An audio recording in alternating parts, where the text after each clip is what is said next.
Hello friends! Pufferfish is one of the most unique and curious fish in the ocean.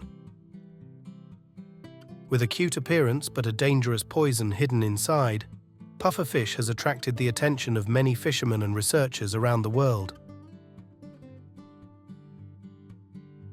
But what factors and techniques are needed to catch pufferfish? Let's start this fascinating journey of discovery.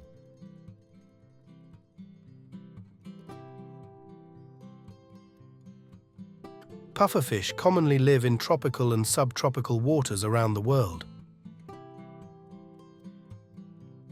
Pufferfish's appearance usually has a long, slender body with a color that changes depending on the habitat, usually brown, gray, or blue.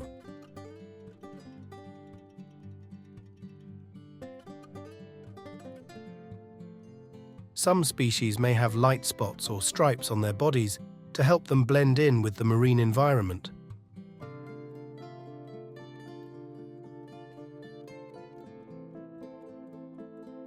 They are often found in areas with rocky seafloors and coral reefs, where they can hide and protect themselves under rock cavities and caves.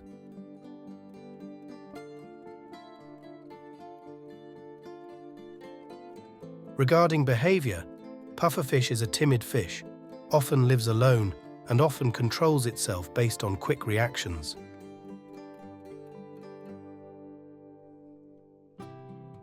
When threatened, they can release toxins from their gums to protect themselves.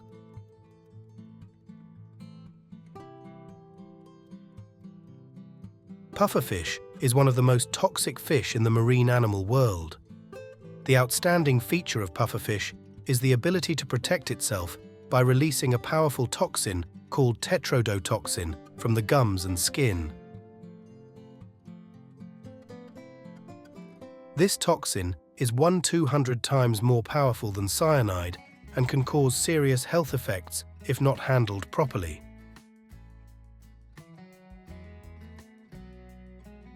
When exposed to toxins from pufferfish, the affected person may experience unpleasant experiences such as pain, skin inflammation, difficulty breathing, digestive disorders, and even more serious problems such as constipation, nervous system disorders and loss of consciousness, worse still, death.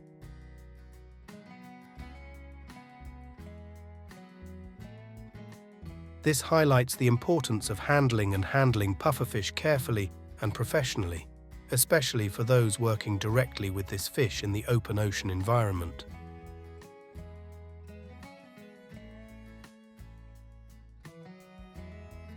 But why is this fish containing deadly toxins exploited by humans so much? What secret is here?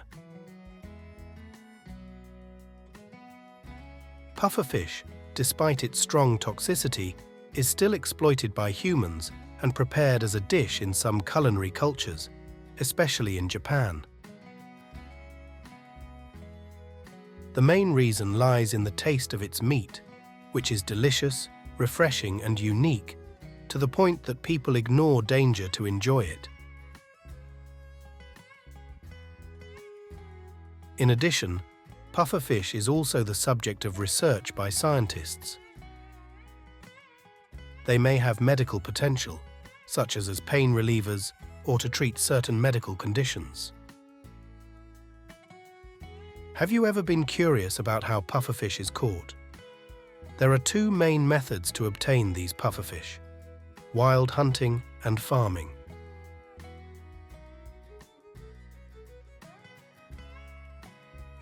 Fishermen often use several methods to hunt pufferfish in the wild.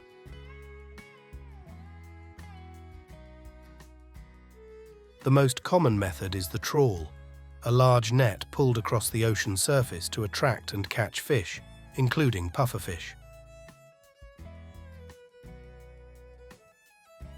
For larger pufferfish, or when wanting to catch them individually, fishermen will use fishing with carefully prepared bait to attract them. These methods are often chosen based on specific conditions and sea areas. Pufferfish, although some species contain toxins in their bodies, are still widely cultivated and harvested thanks to their economic value and special culinary appeal. People have developed pufferfish farms to meet the growing market demand for this fish. These farms are often specifically designed to provide the ideal habitat for pufferfish to grow strong and healthy. By opening a farm, pufferfish farming not only meets market demand, but also helps protect marine resources and ensure the sustainability of the seafood industry.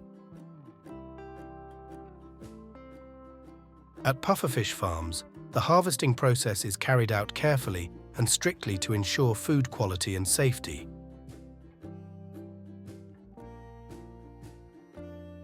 First, pufferfish are caught from ponds or tanks, then transferred into processing systems to prepare for harvest.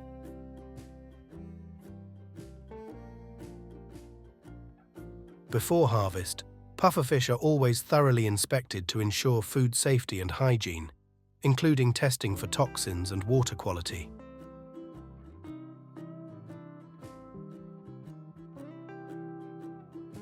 After inspection, the pufferfish are collected and sorted according to size and quality. This helps ensure that only the best products are selected for further processing steps.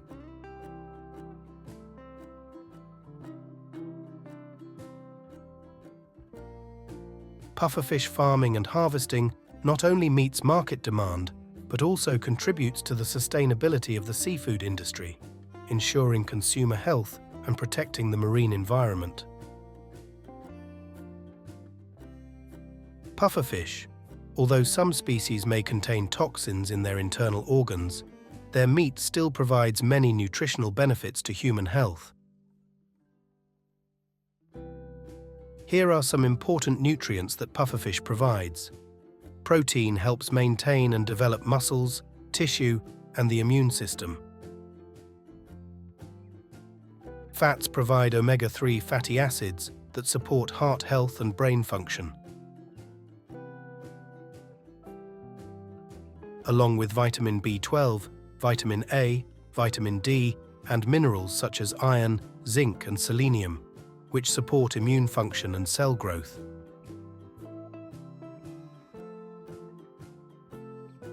Perhaps because of these factors, snakehead fish meat is very popular, even though it is poisonous.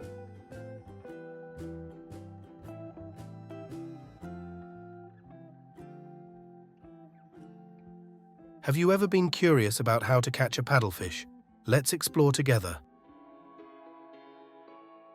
The paddlefish is a large freshwater fish, characterized by its unique shape with a long, flat snout resembling a paddle.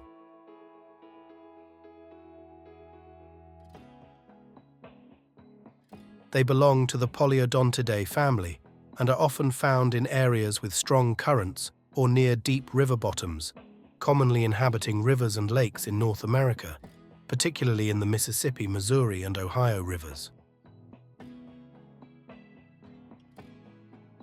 One of the most prominent features of paddlefish is their long, flat snout, which can be half the length of their body. This snout aids in their ability to detect and filter small food particles in the water. They are long-lived species, with lifespans of over 30 years, even up to 50 years. They are known to weigh on average between 20 to 60 kilos, 44 to 132 pounds.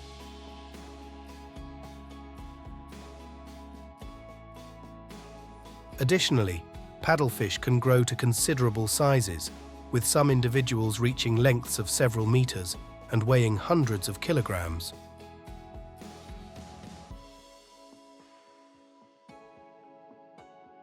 However, actual size often depends on their habitat and nutritional conditions. So how can one catch such large paddlefish? Let's embark on this challenging journey together. Before attempting to catch paddlefish in the wild, it's crucial to prepare the equipment and determine the location and timing for the activity. Firstly, anglers need to prepare equipment including nets, fishing lines, boats or vessels, bait, life jackets, and other safety gear such as signaling lights. Ensure all equipment is thoroughly checked and in working order before commencing. To catch paddlefish from a boat, anglers typically use a flexible fishing rod ranging from 1.8 to 3 meters in length, made from materials like carbon, composite, or fiberglass reinforced fibers, providing a lightweight yet durable and flexible rod for precise fishing. Especially when using casting techniques. The rod's leverage mechanism allows anglers to easily adjust the line tension according to each situation when the paddlefish resists, ensuring smooth and stable casting thanks to the reel's bearing and gear system.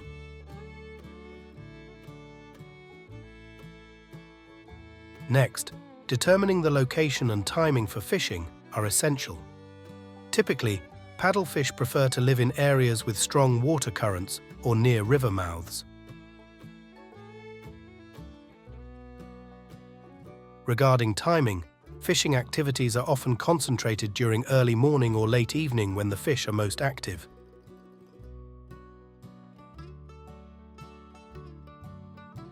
Once the fish's location is identified, anglers will lower their rod into the water and adjust the depth accordingly.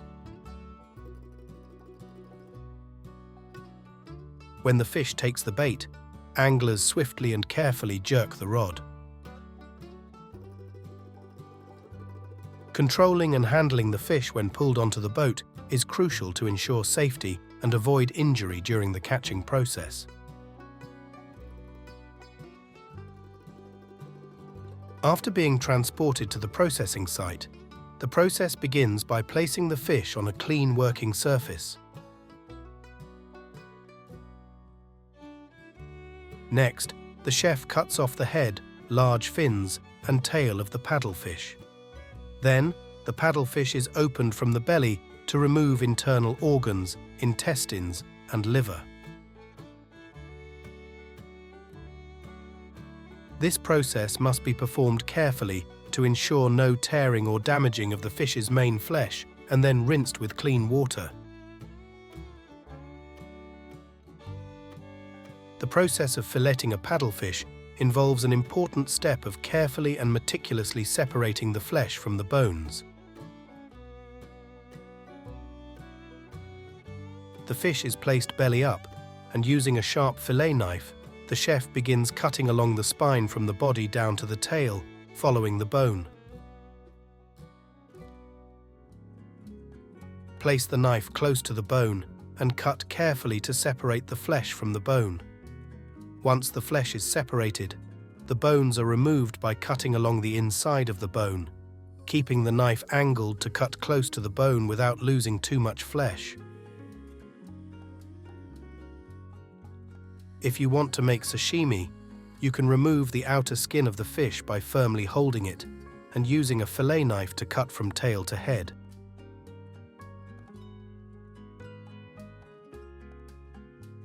The chef tilts the knife at a 50-degree angle to remove the red flesh while retaining the white flesh.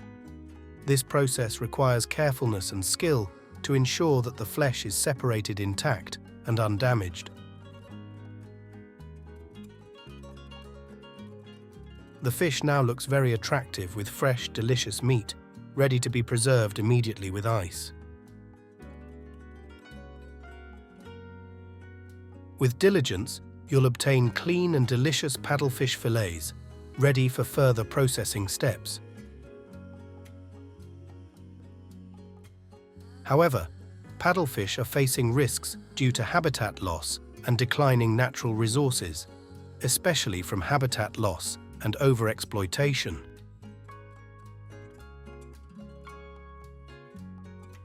Therefore, protecting and maintaining this species becomes extremely important to preserve biodiversity and ecological balance in freshwater systems and lakes.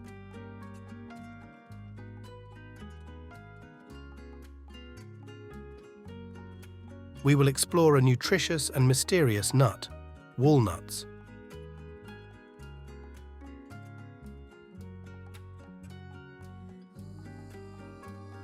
Perhaps you don't know, in ancient Greek mythology, walnuts were once considered the food of the gods, named fruit of Jupiter, the supreme god.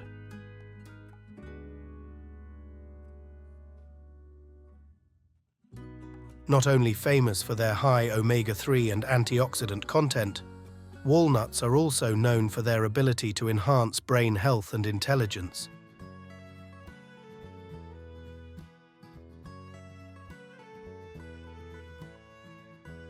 Join us to explore the journey from planting, caring for and harvesting walnuts to better understand this wonderful nut and the secret to getting the best quality walnuts.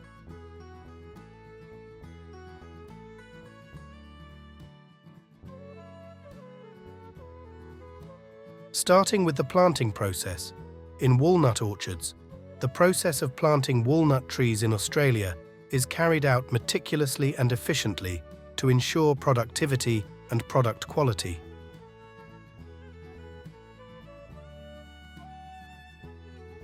Walnut trees can be grown from seeds or through branch grafting from parent trees, with careful selection to ensure health and quality. When digging planting holes, the distance between each hole is usually about 1 meter, depending on the requirements of the tree species and local conditions.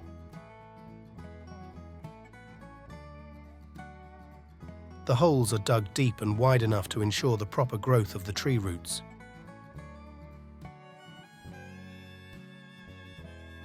The saplings, after planting, are equipped with a drip irrigation system to provide even and economical watering.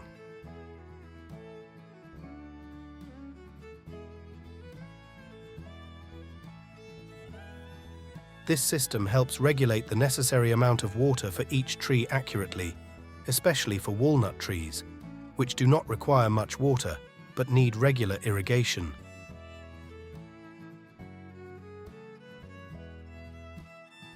For optimal walnut growth, a suitable planting environment is necessary.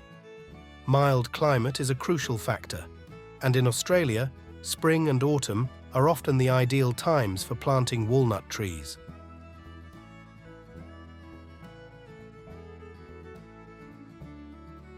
The appropriate temperature range for walnut trees usually fluctuates between 15 degrees C to 25 degrees C.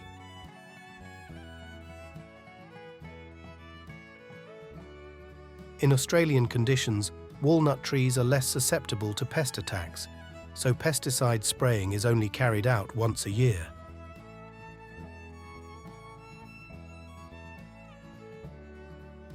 Walnut trees can bear fruit after about 2 years of planting, but they are long-lived trees.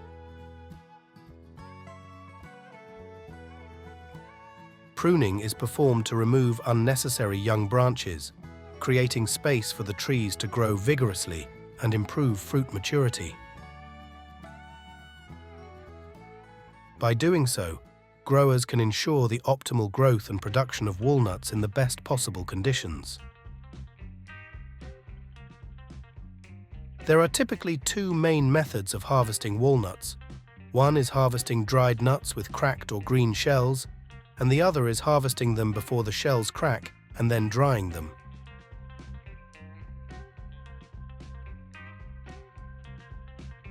Today, we'll learn about harvesting walnuts before the shells crack and then drying them.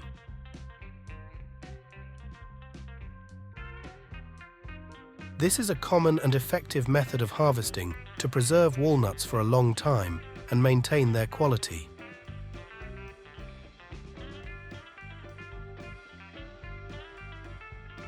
The harvesting process usually begins when the walnuts are ripe, but before the shells crack.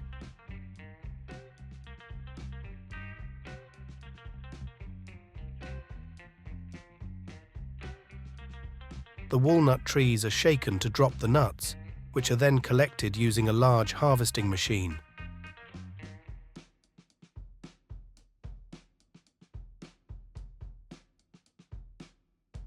After harvesting, the walnuts are taken for drying under sunlight.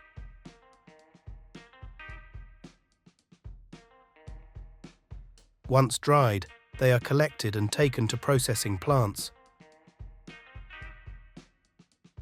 where they will be processed into final products such as confectionery, seasoning, or packaged and sold directly to consumers.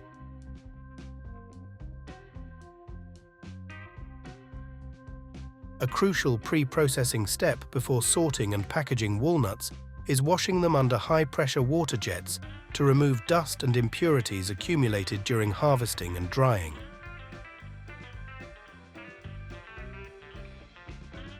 The walnuts are placed under high-pressure water jets and clean water is flushed through them. High water pressure is used to remove dirt, debris, and impurities adhering to the surface and cracks of the walnuts.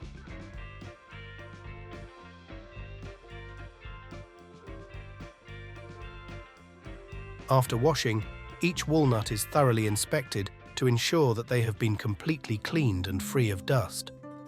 Any walnuts showing signs of damage or other injuries are removed.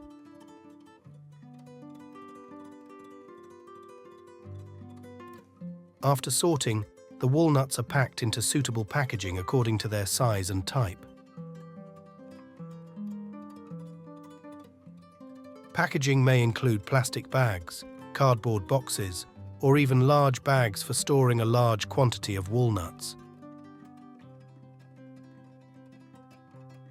During packaging, it is essential to ensure that each package containing walnuts of the same quality and size to ensure consistency in the final product.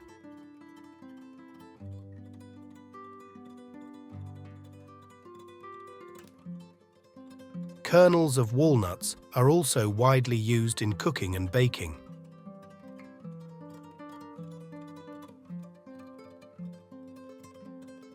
Walnut kernels are also commonly used as the main ingredient in desserts, such as pastries, ice cream, and various sweet treats.